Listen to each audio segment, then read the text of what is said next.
Welcome to my channel Maths Academy. हम लोग यहाँ अब एक्सरसाइज नेक्स्ट 3.5 का स्टार्ट कर रहे हैं। 3.5 में क्वेश्चन जो आएंगे, different condition of pair of linear equation a1x plus b1y plus c1 is equal 0, a2x plus b2y plus c2 is equal 0, जो कि ये पहले ही बताया जा चुका है। इसके लिए यूनिक सोल्यूशन यह होता है, no solution a1 by a2 is equal b1 by b2 is not equal c1 by c2। Infinite solution means बहुत सारे इसके सोल्यूशन तब होंगे जब a1 by a2 is equal b1 by b2 is equal c1 by c2। इसी पे ये सारे क्वेश्चंस आपके सॉल्व होंगे।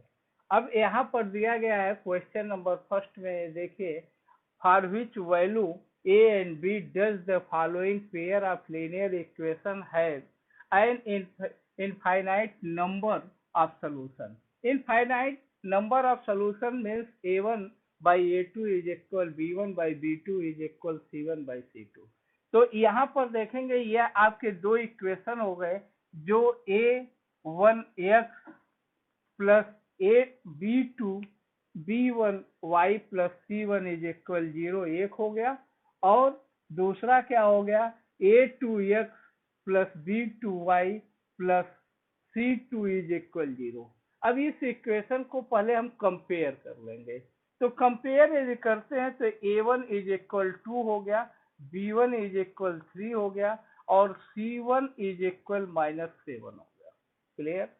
यहाँ पर देखेंगे a2 is equal a minus b हो गया, b2 is equal a plus b हो गया। और यहाँ जब हम देखते हैं c2, तो c2 क्या हो जाएगा, ये इक्वल के उधर है, तो c2 इज इक्वल कितना हो जाएगा आपका, अब यह जब आएगा तो इधर माइनस हो जाएगा, तो c2 इज इक्वल आप ये लिख सकते हैं 3a प्लस b माइनस 2, ये हो जाएगा। क्लियर? अब हम इसको, अब इनफाइनाइट सोल्यूशन मुझे चाहिए, तो हम इस रेशियो पर रखेंगे। इनफाइनाइट सोल्यूशन के लिए a1 by a2 is equal b1 by b2 is equal c1 by c2। अब इस पे यदि हम इसको पुटिंग करते हैं तो यहाँ देखेंगे a1 by a2, अब यह क्या हो गया, a1 क्या है, 2 by a minus b is equal 3 by क्या हो गया, a plus b is equal c1 क्या है, -7 by -3a plus b minus 2। सबसे पहले तो हम एक कंपेयर करके इसकी वैल्यू निकाल लेते हैं। ये चीजें हमें यहाँ से निकल गई। अब इसके बाद हम इसका सलूशन करते हैं। अब इसके बाद इसका सलूशन जब करते हैं तो यहाँ पर अब हम देखेंगे कि इसके सभी के अब क्या है। अब इस चीज को यदि आप चाहें तो थोड़ा सा इसको और चेंज करने के लिए आप थोड़ा सा इसको चेंज ये कर दीजिए, यह a2 by a1 कर दीजिए, b2 by b1 कर दीजिए, c2 by c1 कर दीजिए। इससे थोड़ा सा आपको इजी गोइंग में हो जाएगा। यदि इसी को हम a2 by a1 कर दे is equal b2 by b1 कर दे is equal c2 by c1 कर दे, वैसे भी सॉल्व होगा, लेकिन यह आपके लिए थोड़ा सा इजी गोइंग हो जाएगा। तो a minus b by 2 is equal a plus b by 2 is equal minus cut कर दीजिए। अब यह क्या हो जाएगा, 3a plus b minus 2 by 7, क्योंकि दोनों माइनस था। अब इस चीज को हमने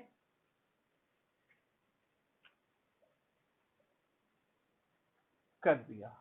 अब ये थोड़ा सा आपके लिए आसान हो गया। अब इसको करने के लिए हम यहाँ से, अब इसको मान ले यदि ये फर्स्ट टर्म है, यह सेकंड टर्म है, और यह आपका थर्ड टर्म है। ये तीन टर्म यदि मान लेते हैं तो हमारे लिए इजी गोइंग हो जाएगा। फर्स्ट एंड सेकंड टर्म को हम लेकर पहले सॉल्व करते हैं।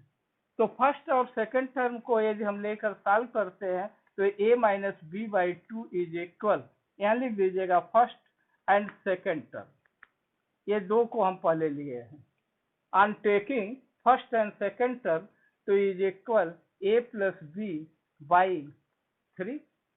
अब इसको जब आप करेंगे तो 3a minus 3b is equal, अब यह क्या हो जाएगा 2a प्लस 2b। अब यहाँ पर इस चीज को आप देखेंगे तो यह क्या हो जाएगा 3a minus 2a is equal, अब यह क्या हो जाएगा 2b प्लस 3b, कुछ आपको अंतर आया, इज इक्वल 5b। ए जो हो गया वह 5b के इक्वल हो गया। अब क्या कीजिए, आप सेकंड और थर्ड टर्म को ले लीजिए, on taking the second and third term.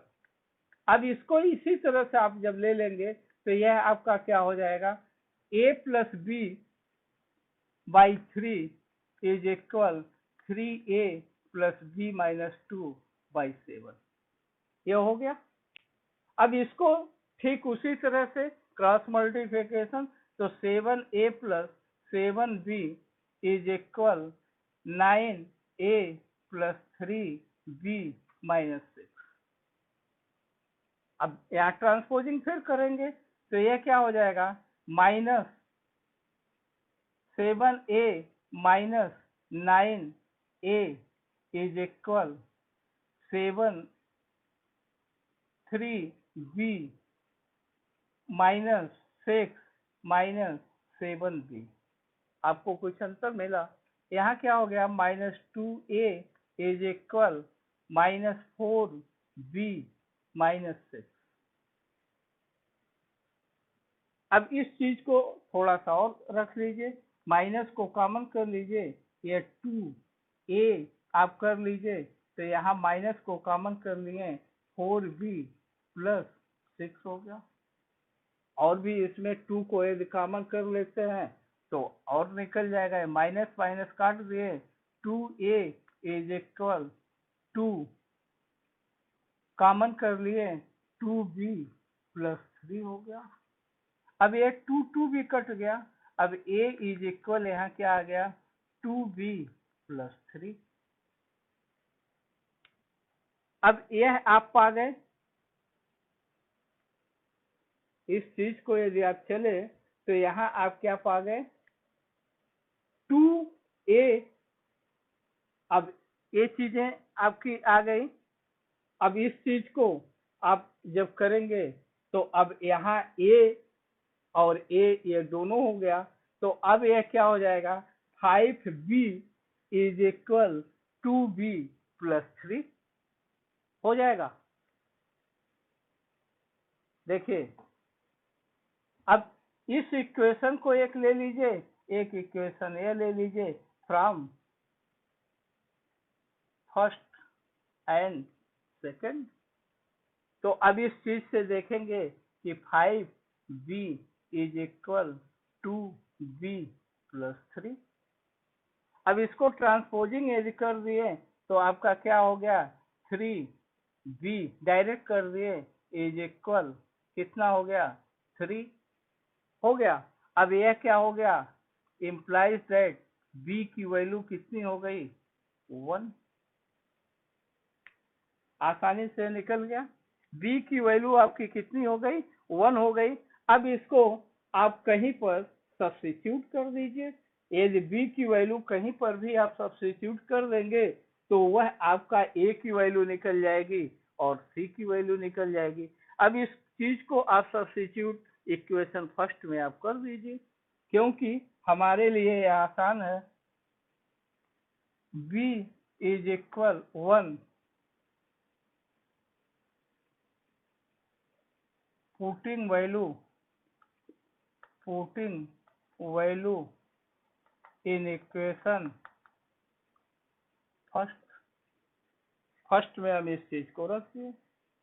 अब यहाँ पर ए दिया गया है b इज इक्वल 1, तो a बराबर 5 इंटू 1 तो ए की वैल्यू क्या हो गई, ए इज इक्वल 5। ए की वैल्यू हमें क्या मिल गई, 5।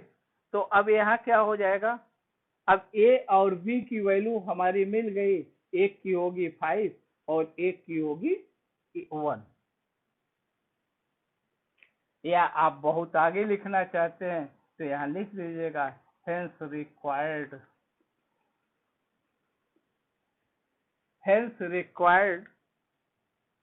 value of a and b, value of a and b कितना हो गया, 5 and 1 रिस्पेक्टिवली। बस आंसर आपका आ गया।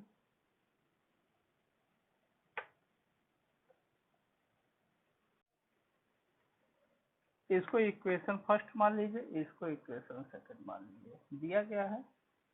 अब कह रहे हैं दे रहा है, अब सबसे पहले आप कंपेयरिंग कर लीजिए। कंपेयरिंग बताया ही है। अब a1 is equal 3, b1 is equal 1 और c1 is equal -1, a2 is equal 2k-1, b2 is equal k-1 और c2 इज इक्वल -2k+1। आपने कर लिया। हो गया।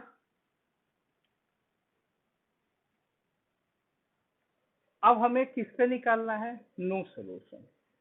अब जब हमें नो सोल्यूशन पे निकालना है तो हम क्या, क्वेश्चन नंबर 2, अब इस चीज को आप देखेंगे कंपेयरिंग में जब करेंगे तो नो सोल्यूशन के लिए आप क्या जानते हैं, नो सोल्यूशन के लिए a1/a2 is equal b1/b2 is not equal c1/c2। इस पे आप इसको रखेंगे। अब यहाँ पर जब रखेंगे तो यहाँ देखेंगे, अब इसको ठीक उसी तरह से इसको अपोजिट कर लीजिएगा तो यह क्या हो जाएगा, r(a2/a1) is equal b2/b1 is not equal c2/c1। इस पे आपको आसानी होगी करने में। अब इस चीज को जब आप सॉल्व करेंगे तो यहाँ पर अब a2 2k,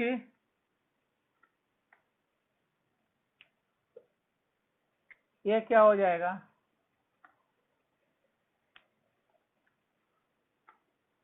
2k-1/3 is equal k-1/1 is not equal, अब यह क्या हो जाएगा, c2 2k+1 बाई, अब क्या हो जाएगा, बाई -1, तो -1 कट जाएगा। अब इस चीज को हम क्या करेंगे, अब सेम उसी प्रोसेस से इसको भी आप कर लीजिए, a1/a2 is equal b1, a2/a1 b2/b1 implies that 2k-1/3 is equal k-1। अब इसको सॉल्व किए, आपका क्या हो जाएगा, 2k-1 इज इक्वल, अब क्या हो जाएगा, 3k-3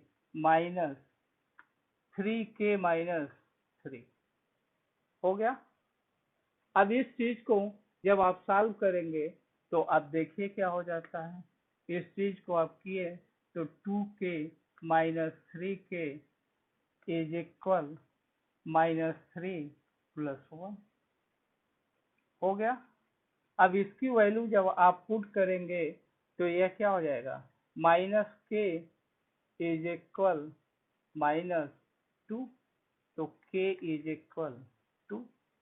अब k इज इक्वल 2 की वैल्यू यदि आप रखेंगे तो a2/a1 b2/b1 इक्वल होगा और जबकि C1/C2 या C2/C1 अनइक्वल हो जाएंगे। पुटिंग द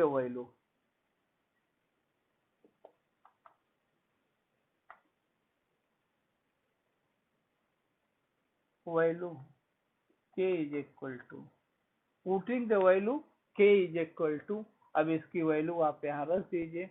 अब इसकी वैल्यू जब रखेंगे, k की वैल्यू जब आप रख दिए तो ये क्या हो जाएगा, अब देखेंगे 2 2 जा 4, A2/A1 इज इक्वल 2 2 जा 4 -1/3, यह कितना हो जाएगा 3/3 इज इक्वल 1।